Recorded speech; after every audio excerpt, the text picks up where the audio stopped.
I never asked to be born. That's what my parents, Robert and Linda Parker, made crystal clear from day one. I'm Cindy, the unwanted second child, the afterthought, the burden. My sister Melissa? She's the golden child, the one they actually planned for. Growing up in the Parker household was like living in two different worlds. Melissa's world was full of love, attention, and celebration. My world? Cold indifference and barely concealed resentment. I remember my 8th birthday like it was yesterday. I woke up excited, hoping this year would be different. Maybe they'd remember. Maybe they'd care. I came downstairs to find Mom and Dad at the breakfast table, chatting with Melissa about her upcoming dance recital. "Morning," I said, trying to keep the hope out of my voice. Mom glanced up. "Oh, Cindy, your cereal's in the cupboard." I waited, but that was it. No happy birthday, no hug, nothing. Later that evening, as we sat down for dinner, Dad finally remembered. "Oh, right. Happy birthday, kid," he muttered, not even looking up from his plate. Mom's eyes widened slightly. "Is that today?" I could have sworn it was next week. That night, I lay in bed, clutching the one birthday card I'd received, from Grandma Elizabeth. Her words were the only ones that made me feel like I mattered. "My dearest Cindy, happy birthday, sweetheart. You bring so much joy to my life. Never forget how special and loved you are. Love always, Grandma." I must have read that card 100 times, trying to believe the words. But how could I be special when my own parents could barely remember I existed? School wasn't much better. Parent-teacher conferences were a joke. I'd watch as other kids' parents showed up, proud and interested. Mine? They always had an excuse. "Sorry, Cindy," Mom would say, not sounding sorry at all. "We've got Melissa's dance competition that day. You understand, right?" I'd nod, pretending it didn't hurt. But it did, every single time.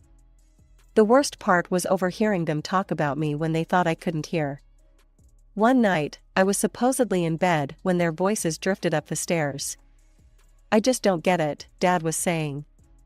"Melissa's so bright and talented. Why can't Cindy be more like her?" Mom sighed. "I know. It's like she doesn't even try. Remember how Melissa was reading at 4?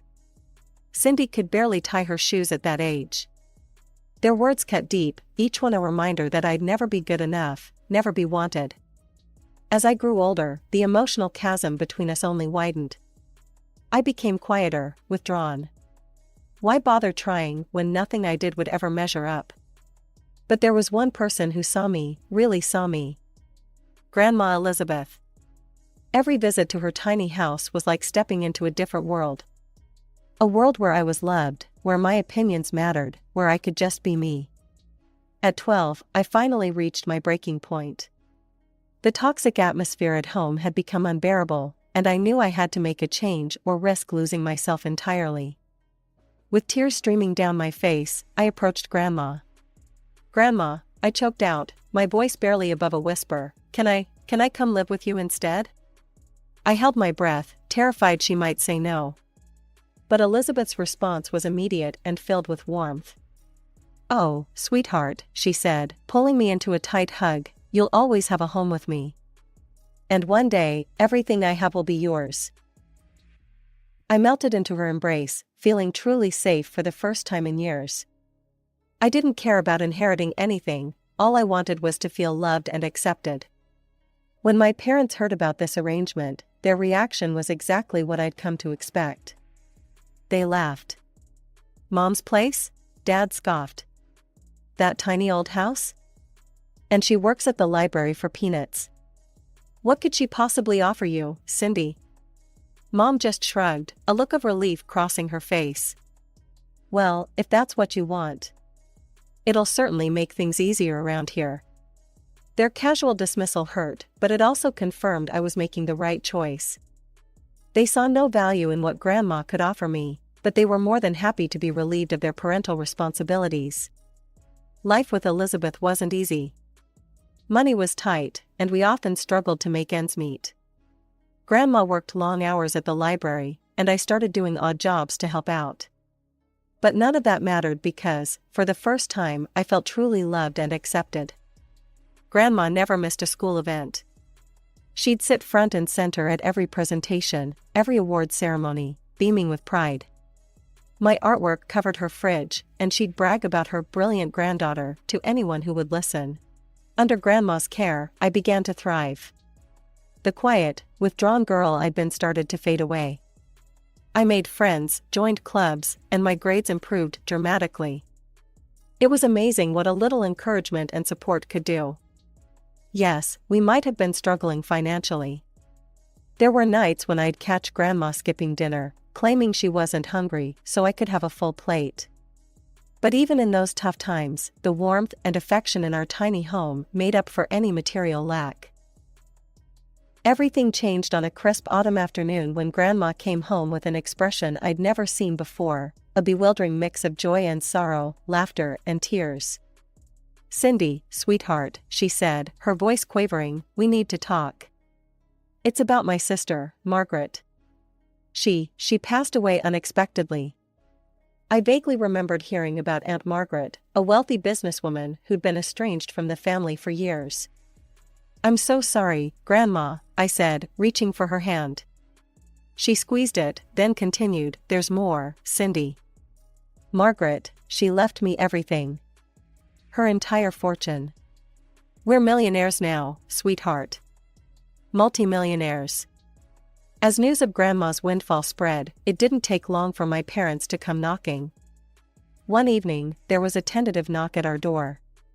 When Grandma opened it, there stood Robert and Linda, all smiles and teary eyes. "Elizabeth, Cindy," Mom said, her voice choked with emotion I'd never heard before. We've made a terrible mistake."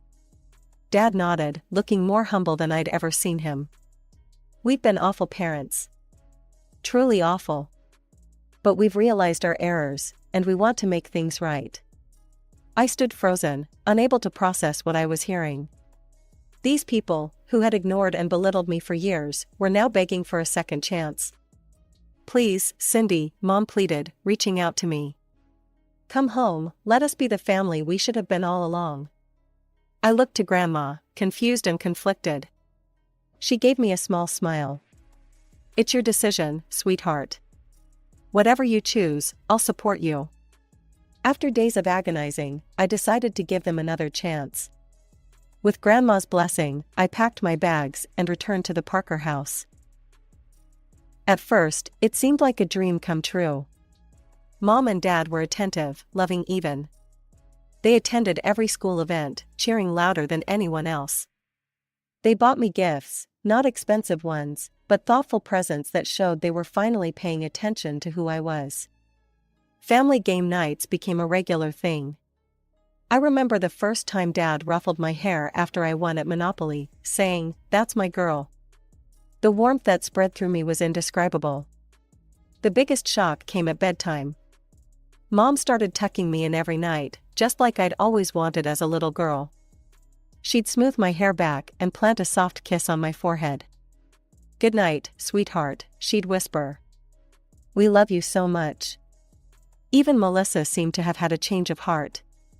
She started including me in her social activities, introduced me to her friends, and even gave me advice about boys and makeup. I wanted to believe it was all real. That my family had truly changed, that they finally saw me and loved me for who I was. But a small voice in the back of my mind kept whispering doubts. Why now? Why only after Grandma came into money? I pushed those thoughts aside, determined to enjoy this new, loving family dynamic I'd always dreamed of. I called Grandma regularly, gushing about how happy I was and how wonderful everything had become. But Grandma, while expressing joy for me, couldn't quite hide the concern in her voice. "Just remember, Cindy," she'd say, "you always have a home with me, no matter what." Life in the Parker household settled into a new rhythm as the months rolled by. Melissa, ever the golden child, graduated high school with honors and headed off to a prestigious college. Meanwhile, Grandma moved into a luxurious new home and bid farewell to her days at the library. As for me? Well, I was 16 now, and things were looking up. My grades were better than ever, I had a solid group of friends, and I'd even started dating. Jake from my chemistry class had asked me out, and I was over the moon. It was a Friday evening, and I had plans to meet Jake at the local diner. I'd spent hours getting ready, nervously changing outfits and redoing my makeup. I headed out, excited for my date. But as I sat at the diner, waiting for Jake, my phone buzzed with a text. "Sorry, Cindy. Something came up. Can't make it tonight." My heart sank. I stared at the message, disappointment washing over me. With a sigh, I gathered my things and left the diner, heading back home much earlier than I'd planned. The house was quiet as I let myself in, using my key to avoid disturbing anyone. Mom and Dad thought I was still out on my date, and I wasn't in the mood to explain why I was back so early. As I passed by Dad's study, I heard voices. I was about to announce my presence when Mom's words stopped me cold. "I don't know how much longer I can keep up this charade," Mom said, frustration evident in her voice. I never wanted her in the first place, and pretending to love her now is exhausting. I froze, my blood turning to ice. Pretending to love me? My mind reeled, unable to process what I was hearing. With shaking hands, I pulled out my phone and hit record. I knew I shouldn't be eavesdropping, but I couldn't stop myself. Dad's response made my stomach churn. "We need to be patient, dear. Once Mom passes, all that money will go to Cindy. If we play our cards right, we can convince her to share the wealth with us. Just think of the life we could have." I stood there, rooted to the spot, as my world crumbled around me. The loving family I thought I'd finally found was nothing but a lie. A performance put on for the sake of Grandma's money. Tears welled up in my eyes as the truth sank in. All those family game nights, the bedtime kisses, the proud smiles at my achievements, it was all fake. Every moment of love and acceptance I'd treasured over the past months was nothing but a calculated act. When I couldn't bear to listen anymore, I quietly retraced my steps to the front door. Taking a deep breath to compose myself, I opened the door loudly and slammed it shut. "I'm home," I called out, my voice surprisingly steady. Almost instantly, Mom and Dad emerged from the study, all smiles and concern. "Cindy, sweetie, you're back early," Mom said, her brow furrowed with what I now knew was fake worry. "Everything okay?" Dad added, his tone dripping with false concern. I fought back the urge to scream at them, to call them out on their lies right then and there. Instead, I plastered on a weak smile. "Jake canceled," I mumbled, watching their faces closely. Something came up, apparently.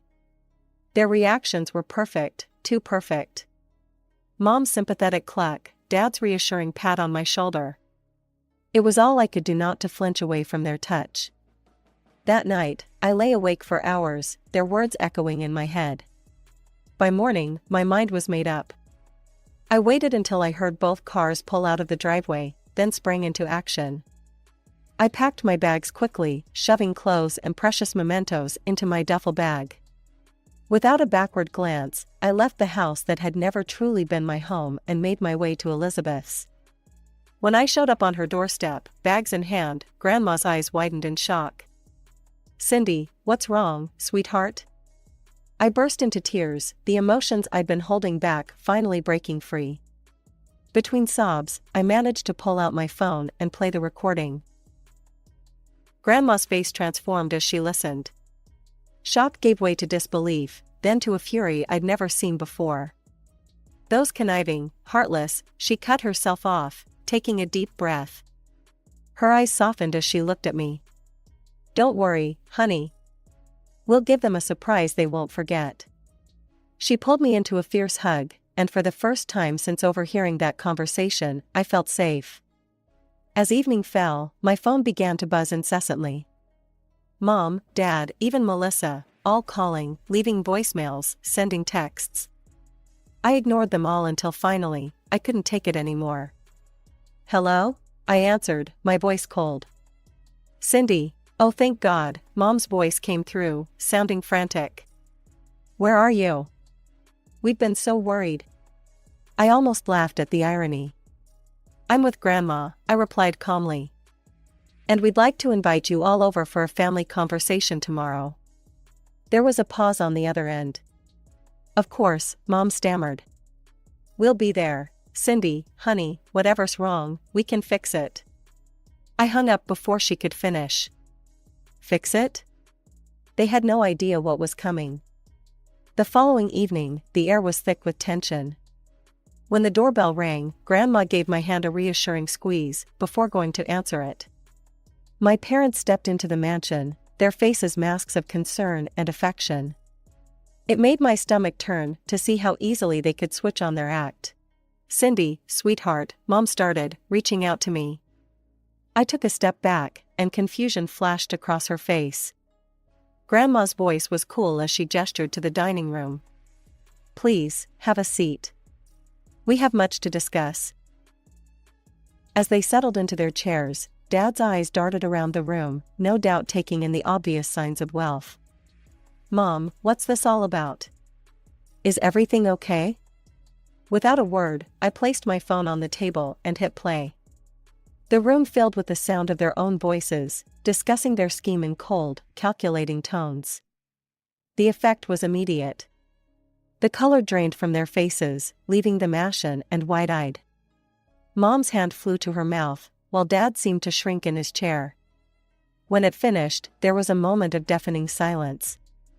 Then, they both started talking at once, a jumble of excuses and apologies that rang hollow in the face of their exposed deceit.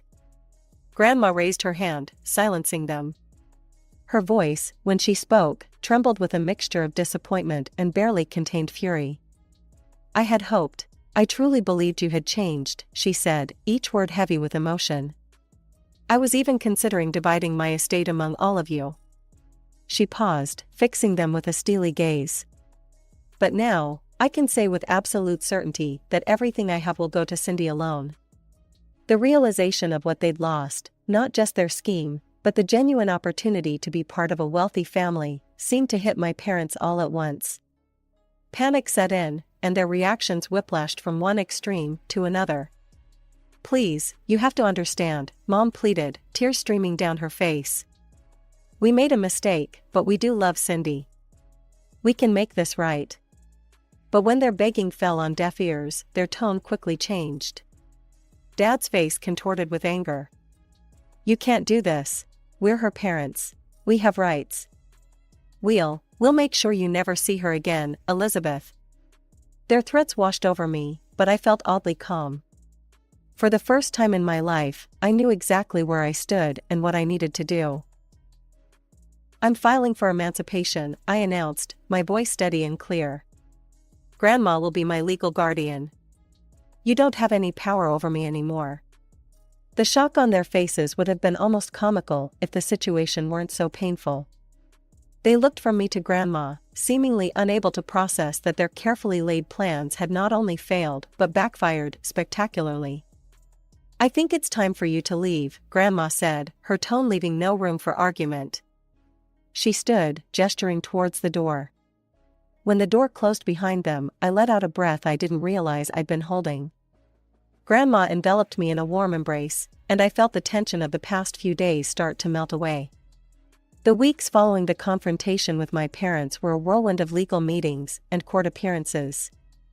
Grandma hired a team of top-notch lawyers to help us navigate the complex process of emancipation and guardianship transfer. I'd naively thought that after being exposed, my parents would back down. I couldn't have been more wrong. Robert and Linda fought tooth and nail to maintain control over me, and by extension, their perceived access to Grandma's fortune. Our lawyers worked tirelessly, building a case that showed years of neglect and emotional abuse. The recording of my parents' conversation was damning evidence, but it wasn't the only weapon in our arsenal. Teachers from my old schools came forward, recounting how my parents had consistently missed parent-teacher conferences and school events. Mrs. Johnson, my third-grade teacher, testified about the time I'd won the spelling bee, and neither of my parents had shown up to see me receive my award. Neighbors spoke of the stark difference in how I was treated compared to Melissa. Mr. Rivera, who lived next door to us for years, told the court about the lavish birthday parties thrown for my sister while mine went uncelebrated. Then came the day of the final hearing. As we sat in the courtroom, waiting for the judge to arrive, I noticed a familiar face slip in through the back door. Melissa. When Melissa took the stand, her words shattered any remaining illusion of familial loyalty. "Yes, Your Honor," she said, her voice steady. "I was aware of my parents' plan to use Cindy to access my grandmother's money." The courtroom erupted in murmurs. I sat there, stunned, as Melissa continued. The sudden kindness, the sisterly bonding, it was all part of the act. Our parents thought it would be more convincing if I played along. Melissa's eyes met mine, and I saw a flicker of remorse. But it was too little, too late. Her betrayal was the final nail in the coffin of my relationship with the Parkers. The judge's decision, when it came, was swift and unequivocal. Elizabeth was granted full guardianship, and I was legally emancipated from Robert and Linda Parker. As we left the courthouse, I felt a strange mix of emotions, relief, sadness, and a sense of finally being free. Grandma wrapped her arm around my shoulders, pulling me close.